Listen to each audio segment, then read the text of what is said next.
Let's learn how to use Adobe Camera Raw. Terry Vanderheiden here. As a professional photographer, I'm always on the lookout for a faster and easier ways to do my photographic edits. From the start, I immersed myself into Lightroom Classic in order to streamline the process from raw files to finished files. And in my workflow, I typically do everything I can inside of Lightroom Classic, and then I go over into Photoshop for fine detail issues and for finishing work. However, there are times when I'm in Photoshop and I wish I had the simple controls of Lightroom Classic at my disposal. I don't want to close the file and save it and then bring it back into Lightroom Classic and then do the simple thing I need to do and then back into Photoshop. I have that control with Adobe Camera Raw. Let me give you an introduction into Adobe Camera Raw, and I'll show you how it can give you some new options in your editing. If you want to work on the same images I'm working on in my tutorials, I send a link out in advance of my videos going live so you can download the images and work alongside me if you like. That's an exclusive perk of being a member of my mailing list. To become a member, it's free by going to my website, imagelight.com, go to subscribe and fill out the form. The next time I do a tutorial, you'll get early access to the practice images. So what we have here is Photoshop, and this is just some files. These are, you can see how this says NEF, that means it's a raw file. If I want to drag that file down into Photoshop, just let it go, it's going to come here into Photoshop. And when I bring a raw file into Photoshop, that's just a raw file, this is not outside of Lightroom Classic. This is just dragging a raw file in, because some people actually organize a little bit differently. They'll organize with Bridge or some other program that organizes their photographs, and then they just want to bring them in the into Photoshop to actually do the finishing all in there. So this is what happens when you bring a raw file into Photoshop. So here's the image here, and we have these controls over on this side here. If we look, we can see we have our exposure controls that we normally have seen, very similar to Lightroom Classic. And I'll tell you what, if you stick around to the end of this, I'm going to show you a reason of why, if you learn how to do Adobe Camera Raw, you're going to be ahead of the game. And here's why. Because Adobe Camera Raw is kind of a training ground for things that they'll put into Lightroom down the road. It's kind of a place where things are tried out. And so different little features that will soon be in Lightroom usually start out inside of Adobe Camera Raw. So you can, if you're comfortable going into Adobe Camera Raw, you can go in there and see some of the new features in advance of when they're going to ultimately put them into Lightroom Classic, if indeed they make the cut. There's one a little bit later that's not in Lightroom Classic, but is in Adobe Camera Raw that's pretty cool. So with this first image, the first thing I want you to do is go down to this button here that's highlighted and click on it. What it's going to do is bring up what is the color space you're working in. So a simple thing is to go to this pull down, and of course all of my stuff is all rated for Adobe 1998. So I'm just going to put in Adobe 1998, and that's going to be my default color space that I'm going to use from here on out inside of Adobe Camera Raw. As we look at this image, we have all the controls, like we said, that we can control while we're working on it. We can turn it into black and white if we want. We have color controls, all these types of things. And when we've done an image, and let's say we'll lighten this image up, we're done. If we hit done, what that's going to do is create an XMP file for this file that will follow around, kind of a sidecar file that'll follow around. Also, we can just go to open. When we open it, it'll open it with those parameters in place inside of Photoshop. And now we're here inside of Photoshop, and we've got that image opened up. So that's a pretty simple way to bring an image in, do whatever changes you want to make to it, and then go into Photoshop and continue editing. So a common way that you're going to probably work inside of using Adobe Camera Raw is, let's say you start in Lightroom, like I mostly do. I'm going to start in Lightroom. And let's say I take this image and I want to bring it into Photoshop. This happens to be a JPEG. So we're going to right click and edit in Photoshop. So here we have the image loaded. This is a JPEG image. And what we're going to do first off is we're going to make a new layer, a duplicate layer. That's Command J. Now we have our own layer up here right on the background. Now the first thing we're going to do is we're going to go up to filter and we're going to go convert to smart filters. This is super important for you to do because when you convert something to smart filters, you have the ability to go back and do changes over and over again. It's not like a locked in change. Let me show you what happens. Let me just delete this here and we'll make a new layer here and we'll go up to filter and we'll go to camera raw filter. So this brings up that same dialog box with all the different changes on it. So let's say we make it a little darker here. We'll bring up the highlights and we'll bring up the contrast way up. So let's say that's how we want to do it. We click OK.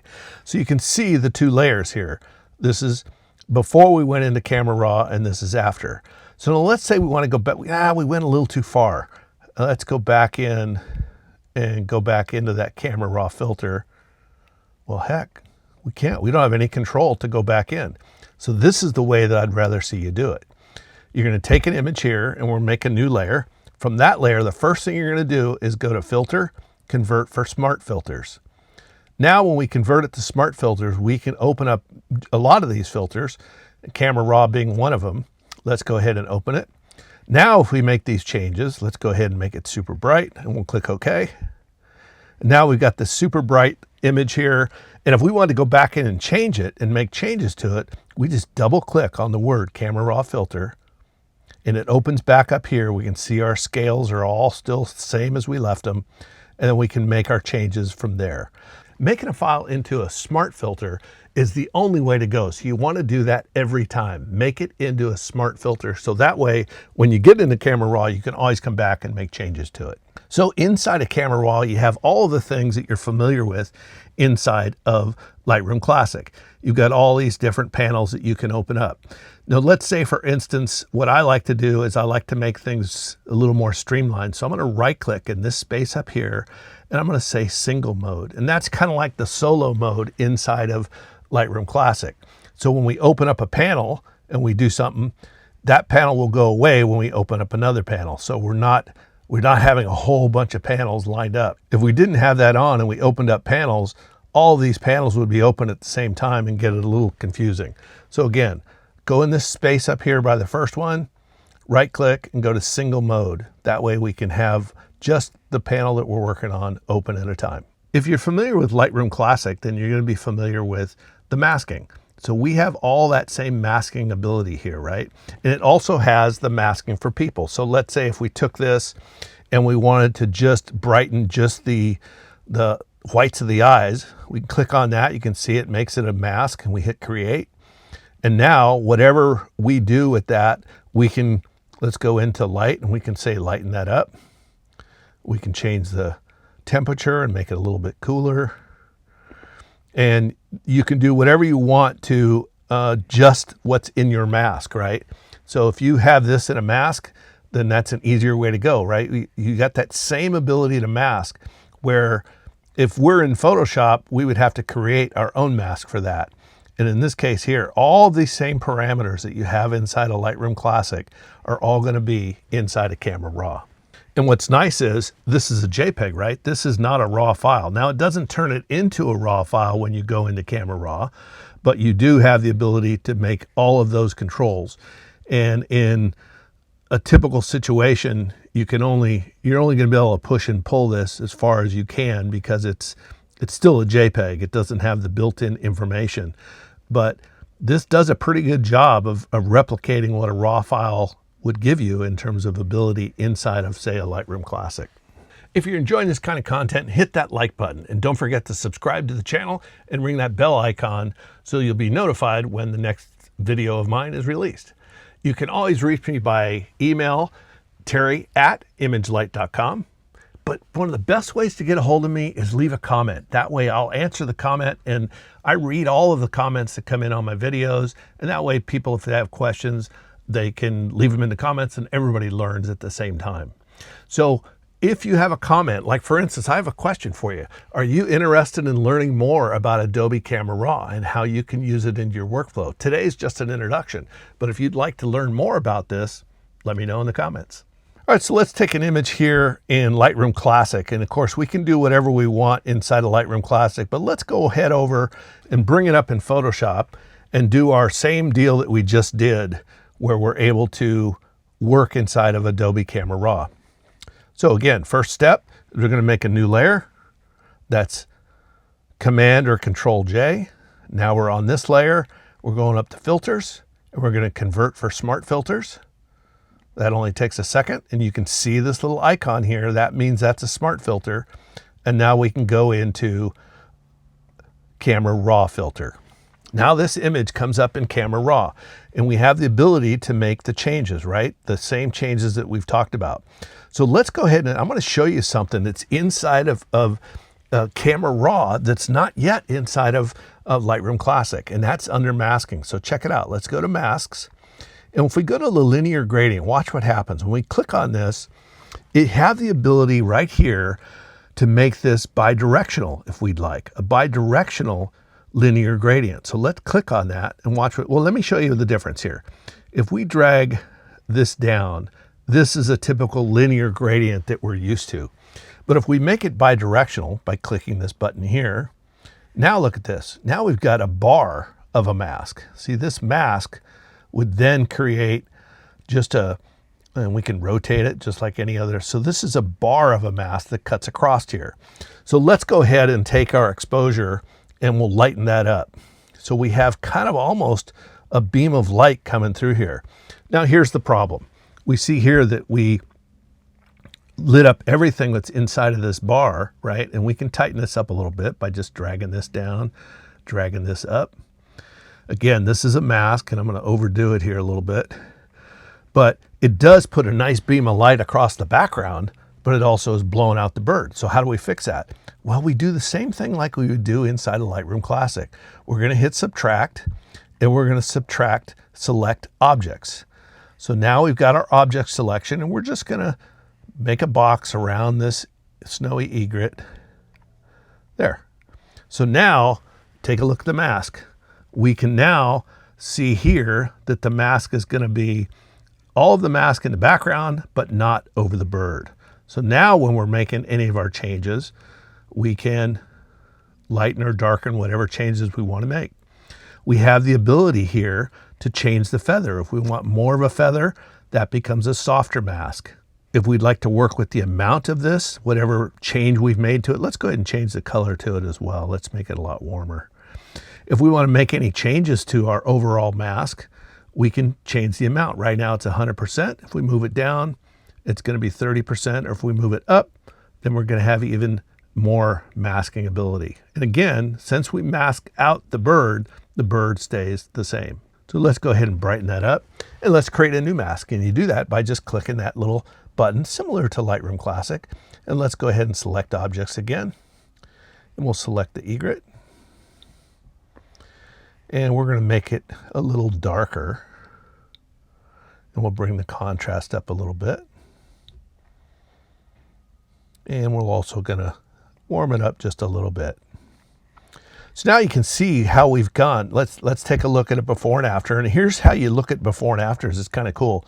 You have a toggle down here where we can use a keyboard shortcut of just using that slash, which is just like Lightroom Classic. You use the same shortcut, or you can come down here and click on this, and that will turn it off and on.